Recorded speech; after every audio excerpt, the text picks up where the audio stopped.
IT बड़ी closely track करती है, थोड़ा समझते हैं कि चल क्या रहा है आईटी में, क्या चल रहा है आईटी इंडस्ट्री में। आईटी खबरें बहुत चल रही हैं। एक्चुअली मुझे लगा था आज टीसीएस की इस अनाउंसमेंट पर स्टॉक थोड़ा सा संभलना चाहिए, लेकिन वो हो नहीं रहा है मेरे ख्याल में। एंटिसिपेशन की एक्सेंचर क्या डिलीवर करेगा, कंसिडरिंग एक्सेंचर ने अपने प्रीवियस रिजल्ट्स के बाद अपना गाइडेंस ओवरऑल थोड़ा सा घटाया था, तो उसका कुछ ओवरहैंग है। और इन्फोसिस पर जो आप रिपोर्ट मेंशन कर रहे हैं उसका तो ओवरहैंग है। तो एक एक करके देख लेते हैं।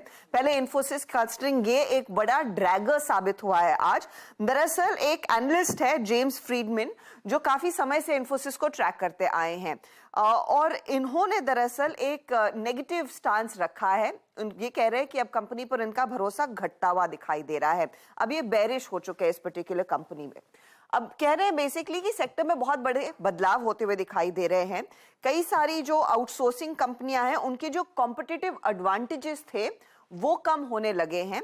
साथ ही साथ कई सारे आर्किटेक्चरल चेंजेस आ रहे हैं, और आर्किटेक्चरल चेंजेस हम सब जानते हैं कि आर्टिफिशियल इंटेलिजेंस के आने के बाद ही बड़े पैमाने पर बनते हुए दिखाई दे रहे हैं। और एआई का खतरा इतना है कि वो प्राइसिंग को भी नीचे की तरफ ड्राइव कर रहा है। इसीलिए इन्होंने एक रेटिंग घटाई है, और ये पर्टिकुलर ब्रोकरेज हाउस एक रेयर नेगेटिव रेटिंग भी लेकर आया है।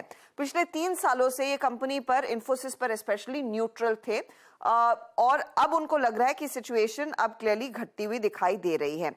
अब ये कहते हैं कि शेयर का भाव, और ये ऑफ कोर्स इन्फोसिस के एडीआर को ट्रैक करते हैं, शेयर के भाव में करीब 17% तक की कमी देखने को मिलेगी। तो अगर आप ये स्टॉक यूएस में ट्रेड होता देखें तो फ्रीडमैन बेसिकली ये कह रहे हैं कि जो $13 तक के लेवल्स देखने को मिल सकते हैं। जो 15 का टारगेट था अब वो कम करके $13 के आसपास आता हुआ दिखाई दे रहा है। तो उनको लग रहा है नियरली 17% करेक्शन देखने को मिलेगा इस पर्टिकुलर रिपोर्ट पर। एक और चीज, ये बेसिकली फैक्ट चेक भी है, जो बेसिकली ये कह रहा है कि जो 54 एनालिस्ट हैं इस समय जो इन्फोसिस को ट्रैक करते हैं, उनमें से ज्यादातर लोग दरअसल बेरिश हो चले हैं इन्फी जैसी कंपनियों पर, और वो एक पर्टिकुलर चीज है जिस पर आपकी नजरें होनी चाहिए। अब फैक्ट सेट कहता है कि इनके जो पूरे एनालिस्ट है 11 बेरिश है, 29 बेरिश बुलिश है और 14 न्यूट्रल है। तो बेरिश की तरफ संख्या बढ़ती हुई दिखाई दे रही है, और वही कारण है कि एआई ड्राइव कर रहा है नीचे प्राइसिंग को।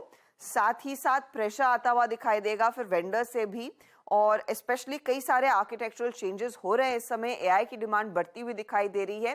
तो जो प्लेन वनीला आउटसोर्सिंग से लोग कमाई कर रहे थे, वो इतनी आसानी से होती हुई नहीं दिखाई दे रही। यही वो सार है दरअसल इस समय इस पर्टिकुलर रिपोर्ट का, जिसका कुछ ओवरहैंग आज भारतीय बाजार में भी स्टॉक पर बनता दिखाई दिया है।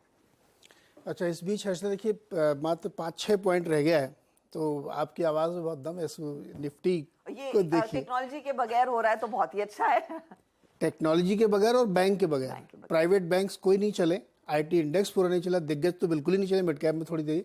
उसके बावजूद मार्केट जो है, निफ्टी आईटी मत दिखाइए, सिर्फ निफ्टी 50 दिखाइए, बिल्कुल क्लोज 10-12 पॉइंट है, 3 पॉइंट तक गया था ये। तो वहाँ यार थोड़ा सा ना ये आपको क्या कर रहा है, परेशान कर रहा है, मजे ले रहा है आपके, टीज कर रहा है, हाँ। टीज कर रहा है आपके, ये यहाँ पे लिख रहा है। और अच्छा, कंटिन्यू करते हैं। एक्सेंचर में भी शाम को रिजल्ट आएंगे, क्या एक्सपेक्टेशन? तो एक्सेंचर बेसिकली थर्ड क्वार्टर की जो नतीजे आज पेश करने वाला है उसमें ईपीएस जो आ सकता है ये करीब $3 के आसपास आने का अनुमान है, और जो रेवेन्यू एस्टिमेट है ये 2% प्लस आने का अनुमान है। तो रेवेन्यू एस्टिमेट करीब $16.4 बिलियन के आसपास आता हुआ दिखाई दे सकता है, ये एस्टिमेट बेसिकली कह रहे हैं।